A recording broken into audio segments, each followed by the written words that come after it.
For this assignment, you're going to be submitting both a PDF as spreads, but also what's called a packaged file. Okay, so I want to see your actual InDesign file, but the one thing you don't want to do is just send me the InDesign file on its own. Okay, so if I go down and look at the folder where this file is included, if you just send me the INDD file on its own, it's going to be a problem because remember that InDesign links all of its images. Okay, so I'm not going to have all those images, and when I open this up, it's going to ask me where those images are. And if I don't have them, I'm going to be looking at low resolution versions rather than the full resolution versions. It's also not going to include all the fonts that you used. Okay, so you may have used fonts that I have, but most likely you're using some fonts that I don't have already installed on my computer. So when I go to open that INDD file, it's going to ask me where those fonts are. And if I don't have them, it's going to replace them with some defaults or make me find them. And at the end of the day, I won't be looking at the same thing that you're looking at, and it'll cause some inconsistencies in the InDesign document.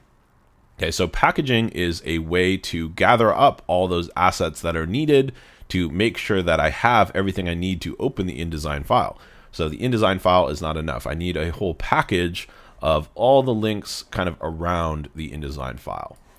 So let's go into InDesign really quick and go to our links panel, because one thing you definitely want to check before you package, and this is true before you export as well, is that all of your links are not missing. Okay, so there's a little column that says status, and if you don't have anything in that status column, that means you're good to go. But if you do have a little exclamation point here, it means that there is a missing link, and you need to go ahead and find that missing link or update it to make sure that everything is good to go for the export. So just an example, if I go back into this folder and I change this image, instead of calling it image 1, let me change it to image 3. Okay, so if I change that, when I go back to the links panel, you can see that it's telling me that that file is missing and that it can no longer find that file. So now if I go to export this PDF, we're going to run into an issue where it's not going to export the image at full resolution. You're going to get a really pixelated image, which is not going to look good. Okay, so you need to make sure that that is all cleared out before you export or package. And the way to do that is to just go down and click this little button down here that says relink. Okay, and when you do that, it's going to open up this dialog box to find that link, and you can navigate through your operating system to find that image. In this case, it's image 3 because that's what I renamed it to. And I'm going to click OK, and you can see after I do that, that little thing is going to go away because it now is able to find that image file. And since I pointed it to the correct image, it's going to link up and no problem at all there. Okay, so you want to make sure that that is good to go. Once you're ready, the way to package is to go up to File and down to Package. Okay, and it's going to give you a little bit of a summary here. All the different things that it's going to bring in, all the different settings that it's going to use, and it'll tell you if you have missing, links here. In this case, it's saying I have 3 links and 0 are missing, 0 are inaccessible. So we're good to go on that. It's telling me that I have 3 that are using the RGB color space. That could be an issue depending on how you're printing your document. But in this case, I'm going to ignore that and just click package. Okay, and it's going to tell me that I need to save my publication. Let's go ahead and save it. And then it's going to bring up this dialog box that's going to give me these printing instructions.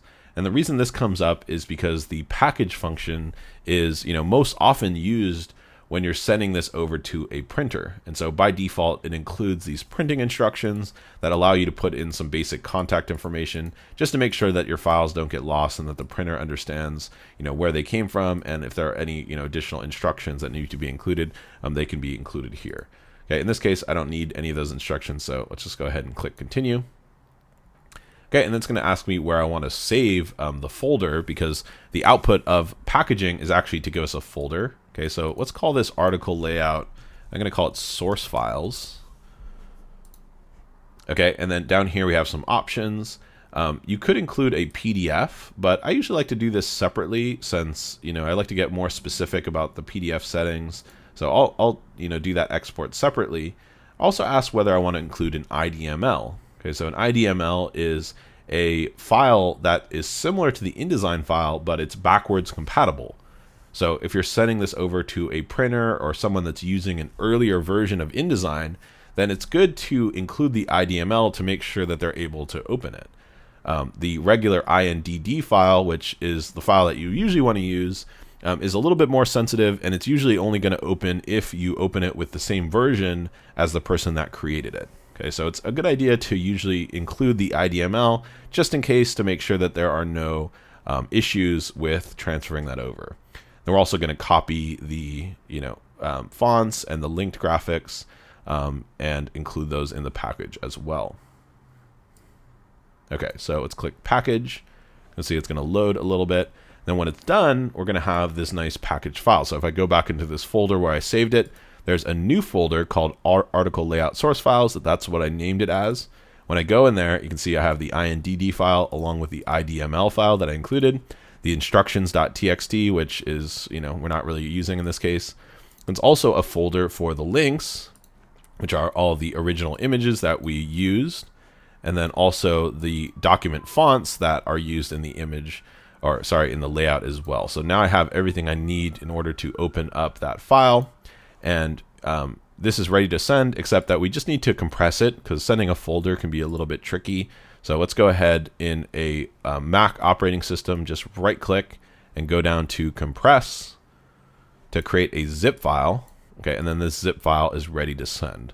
So whoever gets this zip file will be able to unzip it and then open the InDesign file, and there shouldn't be any issues with the links or anything else. So this is really useful for this assignment. You can send me your InDesign file. I want to see how you've set up your document. But also, this is great for sending to a printer or even just for yourself. Let's say you've created this huge document and you have hundreds of images and you didn't do a very good job of organizing your images as you worked. So some of the images are on the desktop, some of the images are in different folders. Using package can be a great way to just bring those all back together and eliminate extra images and just make it really organized so you have all of your assets in one place.